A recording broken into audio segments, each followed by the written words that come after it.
Halo, selamat pagi pemirsa. Anda menyaksikan Breaking News TV One bersama saya Putri Windasari. Pagi ini pukul 8 tepatnya Mahkamah Konstitusi akan menggelar sidang perdana dari perkara perselisihan hasil pemilihan umum Presiden dan Wakil Presiden. Lalu seperti apa kemudian poin-poin yang diajukan dari pasangan calon 01 yang pagi ini akan digelar sidangnya, yaitu pasangan Anies dan Muhaimin dan beserta timnya. Apa saja poin yang akan dibahas? Langsung saja kita saksikan dan dengarkan bersama jalannya sidang gugatan pemilu. Berikut ini. Kiri lagi Ibu Loli Suhenti. Demikian yang mulia, terima kasih. Assalamualaikum warahmatullahi wabarakatuh. Baik, dari termohon silakan. Terima kasih yang mulia. Assalamualaikum warahmatullahi wabarakatuh. Hadir langsung pada sidang pagi ini Prinsipal Bapak Hasyim Asyari, Ketua KPU, dan beliau ingin menyampaikan langsung anggota-anggota KPU yang hadir yang mulia. Assalamualaikum warahmatullahi wabarakatuh.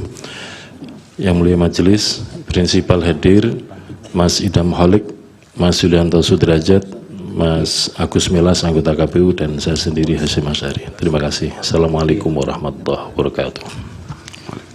Dilanjutkan yang mulia, untuk kuasa hukum yang hadir ada Pak Zahru Arkom, Bapak Muhammad Ruliandi, Bapak Imam Munandar, Bapak Mukhtar Said, Bapak Wildan Sukoya, Bapak Edo Ermansyah, dan saya sendiri Hifdil Alim yang mulia. Terima kasih. Assalamualaikum warahmatullahi wabarakatuh. Waalaikumsalam.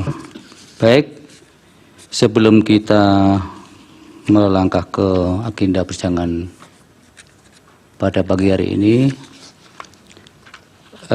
untuk pihak terkait tanpa prinsipal, kuasa hukumnya ada 14 ya, Prof. Yusril? 14 orang yang mulia tanpa kehadiran prinsipal. Baik, jadi kalau kita sepakat bahwa sebenarnya kan 12 plus 2, tapi kalau kemudian hari ini kita terima seperti itu, ke depan kalau memang tidak ada prinsipal, kemudian bisa digantikan dengan kuasa hukum, sepakat ya? Baik. Kami setuju, mulia. Baik. Agenda persidangan pada pagi hari ini adalah yang utama untuk penyampaian pokok-pokok permohonan yang nanti akan disampaikan oleh kuasa hukum pemohon atau mungkin dari prinsipal, tapi perlu diingatkan oleh mahkamah bahwa juru bicara untuk masing-masing pihak dibatasi hanya 2 orang. Boleh berganti ketika agenda persidangan sudah lain. Kalau masih tetap agendanya sama, tetap hanya 2 orang. Misalnya pada pemeriksaan saksi nanti, saksi yang pertama, juru bicara yang 2 pertama mungkin lelah atau capek, pengen diganti silahkan. Tapi tetap batasannya maksimal 2. Itu ilustrasinya. Baik. Silakan untuk pemohon, apakah langsung pada pokok atau ada sesuatu dulu yang mau disampaikan sepanjang untuk sebelum pokok tidak lebih dari 5 atau 10 menit? Kami mohon izin untuk lebih dahulu dari prinsipal pemohon langsung menyampaikan. Silakan, Ya, sepanjang waktunya tidak lebih 10 menit. Silakan. Terima kasih yang mulia. Di mimbar boleh, Bapak?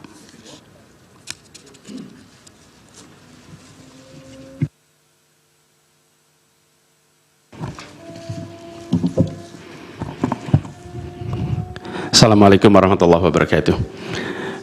Yang mulia Hakim Mahkamah Konstitusi, hari ini adalah sebuah momen yang sangat penting dalam sejarah kita. Kami berdiri dengan penuh rasa hormat di depan Mahkamah Konstitusi untuk menyampaikan sebuah situasi yang mendesak dan kritis, serta memerlukan pertimbangan mendalam dan keputusan yang bijaksana. Bangsa dan negara kita ini sedang berada di dalam titik krusial, sebuah persimpangan yang akan menentukan arah masa depan kita. Apakah kita akan melanjutkan perjalanan kita menuju kedewasaan sebagai sebuah negara demokrasi yang matang, ataukah kita akan membiarkan diri tergelincir kembali ke bayang-bayang era sebelum reformasi yang justru kita hendak jauhi. kita dihadapkan pada pertanyaan-pertanyaan fundamental yang menentukan apakah Republik Indonesia yang kita cintai ini akan menjadi negara yang menghargai dan memperjuangkan konstitusi sebagai pilar tertinggi demokrasi kita atau rule of law. Apakah kita akan mereduksi konstitusi menjadi sekedar alat untuk pelanggengan kekuasaan tanpa pengawasan, rule by law. Kita harus memutuskan apakah kita akan menjadi negara yang mengakui dan menghormati hak setiap individu untuk menentukan pikiran dan menyuarakan pilihannya secara bebas dan independen yang merupakan esensi dari demokrasi, atau kita justru berpaling dari prinsip tersebut dan memilih di mana suara oligarki diberi prevalensi, mengesampingkan kesejahteraan umum, dan mengabaikan kepentingan nasional yang lebih luas. Ini adalah saat di mana kita harus menentukan komitmen kita terhadap nilai-nilai demokrasi, kedaulatan hukum, hak asasi manusia. Ini adalah waktu untuk menunjukkan bahwa Indonesia adalah bangsa yang besar. Bangsa yang besar bukan hanya dalam aspek wilayah, bukan hanya aspek populasi, bukan hanya aspek angka-angka ekonomi, tapi juga bangsa yang besar karena kebijaksanaannya, karena keberaniannya, karena integritasnya di dalam menegakkan demokrasi dan konstitusi. Yang mulia Hakim Mahkamah Konstitusi, sejak zaman pra-kemerdekaan, bangsa dan negara kita telah menapaki berbagai persimpangan krusial yang menentukan arah dan nasib bangsa Indonesia. Tidak semua keputusan-keputusan yang dibuat adalah keputusan yang tepat. Sebagian adalah keputusan yang tidak tepat.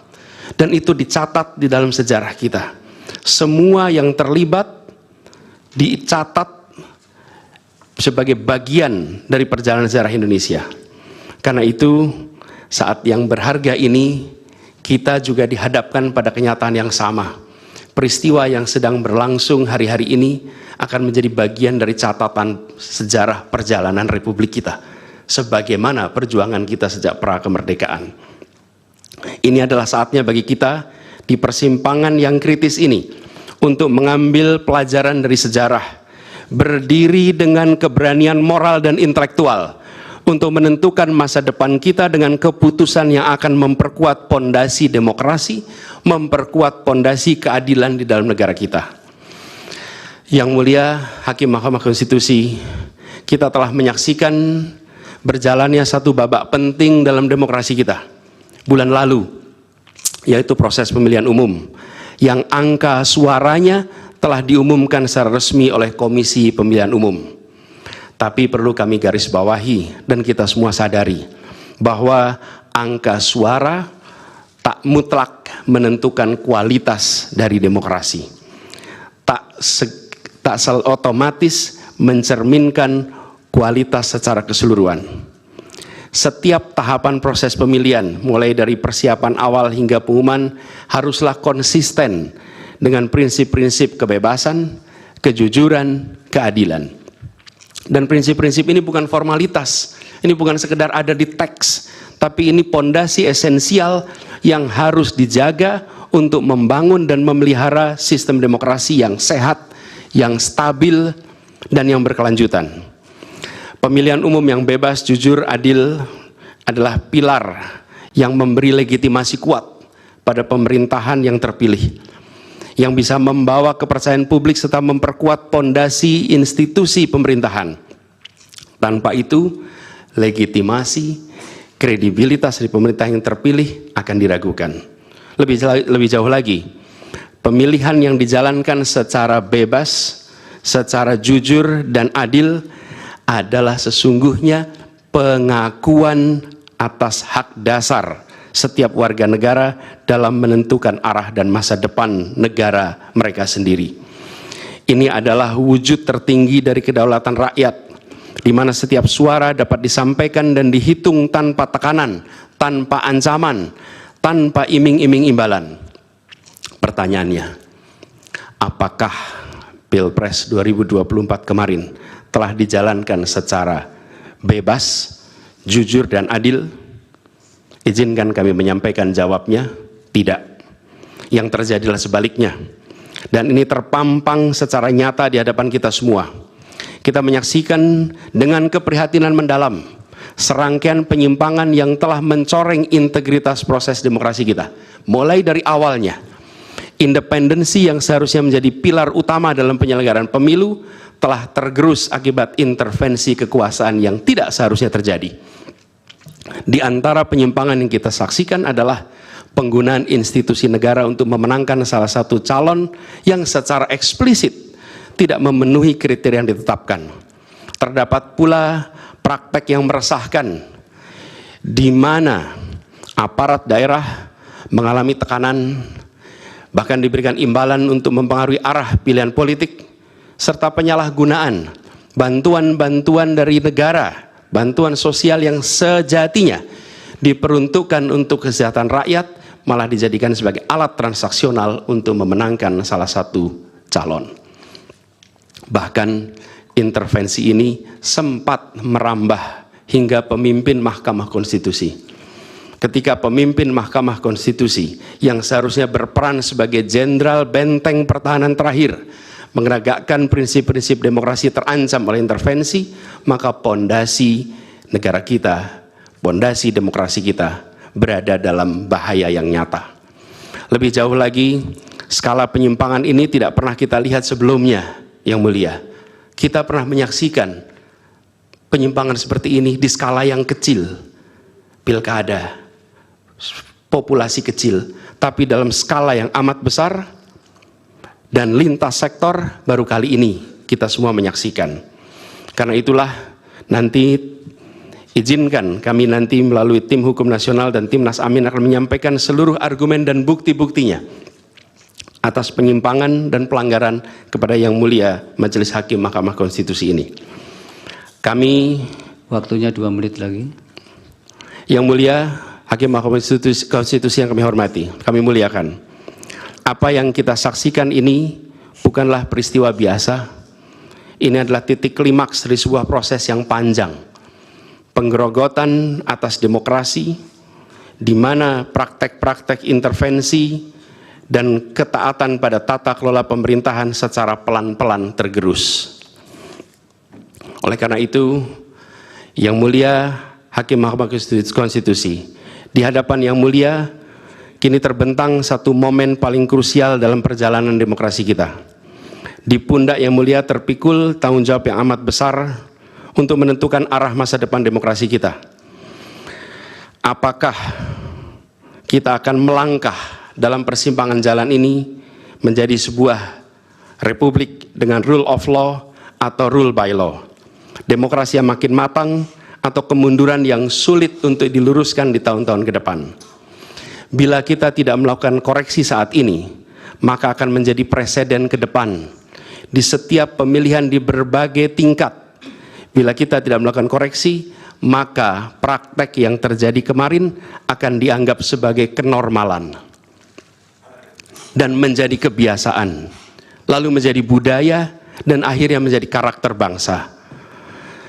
Yang Mulia Majelis Hakim Mahkamah Konstitusi, dengan rasa hormat dan penuh harap, mohon peristiwa ini jangan dibiarkan melewat tanpa dikoreksi. Rakyat Indonesia menunggu dengan penuh perhatian, dan kami titipkan semua ini kepada Mahkamah Konstitusi yang berani, independen, untuk menegakkan keadilan dengan penuh pertimbangan.